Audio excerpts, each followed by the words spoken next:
with life without barriers. Call us on 8415 6900 or visit lwb.org.au. If you have your mind set on creating the workplace of the future, you need to talk to someone who thinks like you do. Resource Furniture specialises in designing environments that humanise spaces and connects people. Modern, consultative, inspired. These are the guiding principles which underpin every project we complete at Resource Furniture. Work with us to create a work-wise environment. Explore the commercial gallery at resourcefurniture.com.au. Peter Godfrey, talking Adelaide on 1395 5AA. It's 5:08 now. Well, it's been and gone for another 4 years, the Rugby World Cup, with the big game yesterday morning, early hours of yesterday morning, with the Wallabies and the All Blacks, as we know, sadly. The Wallabies didn't manage it, but put up a sterling effort, and all the accolades got to go to the victors, the All Blacks. Let's take a look at it. Man who's becoming our resident rugby expert, Selwyn Manning, editor of EveningReport.nz. How are you this morning, Selwyn? Yeah, very good, Peter. A lot better than I would have been if it had gone the other way, that's for sure. I can confirm with absolute certainty that New Zealand is a happy place at the moment. I bet, and well done to the whole team for their great show. But cracker of a game. I missed. I planned to stay up for it, but had a big day Saturday, and the old sleepy head took me over, so I didn't get to see it. Yeah. But a cracker of a game by all accounts. If people want to see the highlights really of this, they can go to just put into Google Rugby World Cup. Just Rugby World Cup, and it brings up the rugbyworldcup.com site, and the highlights are there, and they'll be able to see really the whole thing started to really play out in the second half. The All Blacks at going into the second half, they were well ahead, 21 to 3 points at one stage in the second half there. Australia at 3 points, and in international rugby, it's just almost an impossibility to come back from such a deficit. And over this side of the ditch, Peter, people were thinking, this is pretty much over. And I actually got a text from one of my nephews who's lived in Australia for a long time, and he lives up in Sydney, and he said, no, this is the early days. These Aussie guys, they don't give up that easy, mate, kind of thing. And he was absolutely right, and he timed it right. The Australian psyche in sport, he knows it really well. And you guys, the All Blacks got a yellow card for a really shocking tackle where our fullback Ben Smith picked up one of your guys and basically looked like a pile drive down on his shoulder into the ground, right in front of the referee. He got yellow carded, sent to the sin bin for a time. You guys just absolutely, that was just before half time, but you guys came in, it capitalised on that. 2 fantastic tries at that point, and that pushed with conversions, etc. The score was, remember, it was 3-17 to the All Blacks in front, and it ended up at 21-17 to the All Blacks at one stage. So that was all it required, was one try from the Wallabies, and the All Blacks were looking like they were starting to go off the boil at that point. And so people over here were starting to think, oh no, this is absolutely going to go. Remember, this is a religion here. Yeah. And but what happened there was just a slight turn in the game. The All Blacks got possession of the ball within striking distance of their own goal line. Dan Carter, who's retiring, but has been and is a world-class number 10 in that first 5 position. Dan Carter got a drop goal. And it's only the second drop goal in his whole history of his playing.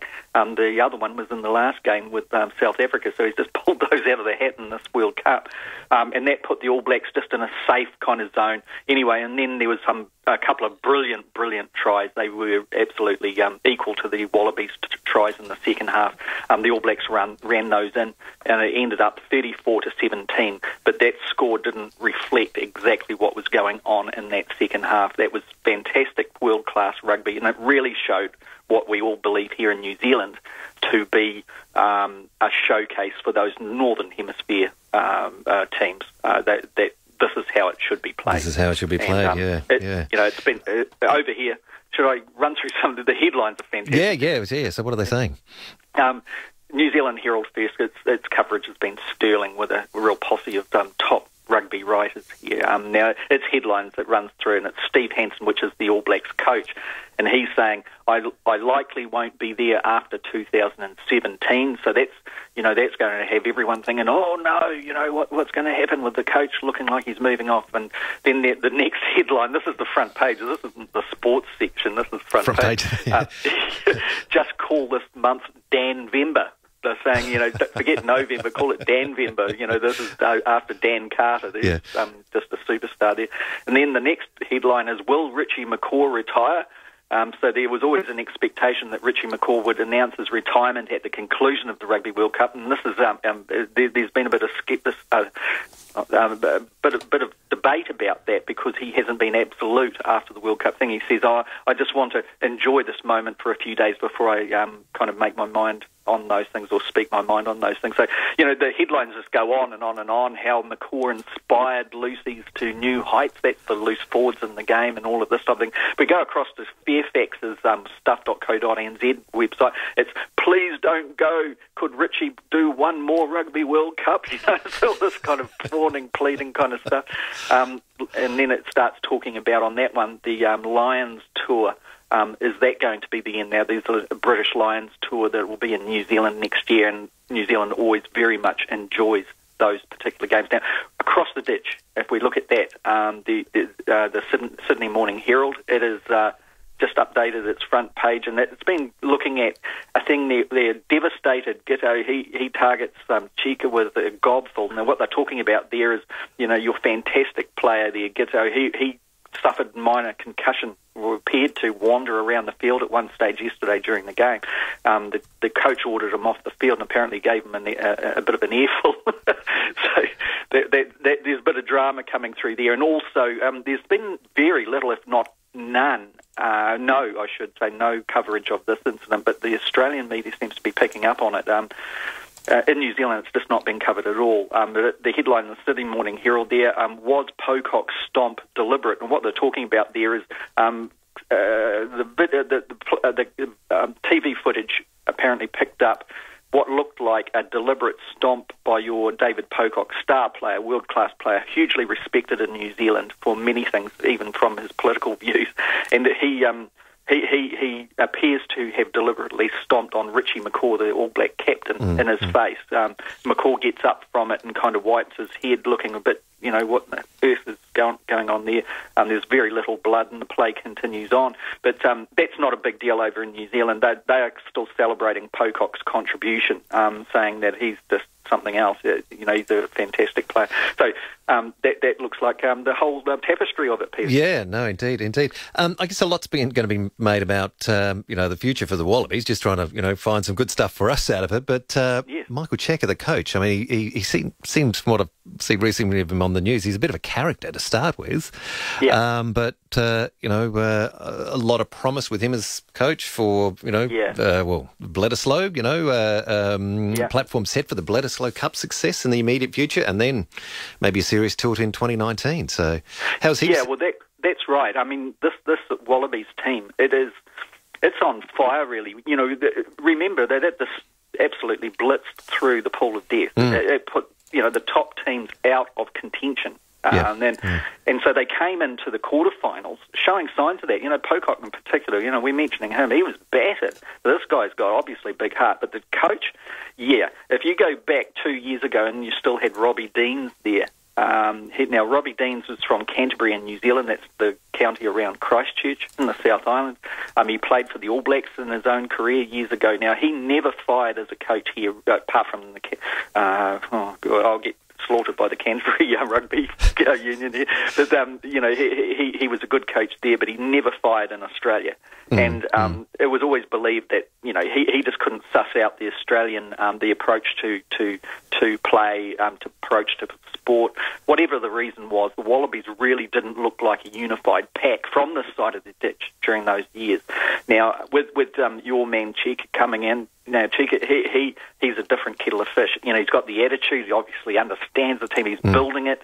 His comments after were quite, revealing. They were kind of giving credit to the All Blacks, but in a serious and almost somber way, but doing the right thing there. But saying, that the attitude in the team, all of them, was to never give up on anything.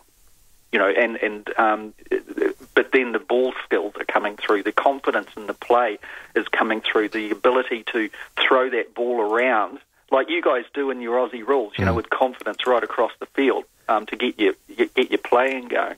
It's a different game, and I think the All Blacks and the Wallabies are so close in the way that they play the game, like they did yesterday, that it makes it for fantastic viewing for the public, and certainly it keeps both sides on their game. Remember, in the last 3 games the Wallabies and All Blacks have played, you guys have won one. You won it decisively in Sydney. So, that kind of is the humbling kind of thing there. This coach, one could say that if Australia sticks with this guy, you guys are obviously building up for the next World Cup, and along the way it'll be a lot of fun. Yeah, absolutely. Well, congratulations to the All Blacks. The best team on the day. We got to give them credit for that. But yes, counting down to those 4 years again. Yeah, I'll have to mutter those immortal words of the Wallabies captain George Gregan way back, and it was about 2003, and you guys shoved the All Blacks out of the World Cup contention in one of the quarter games, and he turned to our fellas and he said, 4 more years, boys, 4 more years. And a great big grin. It's never been forgotten, so it's a timely reminder. 4 more years, Peter. Indeed. All right, so 4 more days and we'll chat with you again on other things from your side of the ditch. Okay, mate. Enjoy the celebrations, though, for their mighty win. Good on you, Selwyn. Thanks for joining us.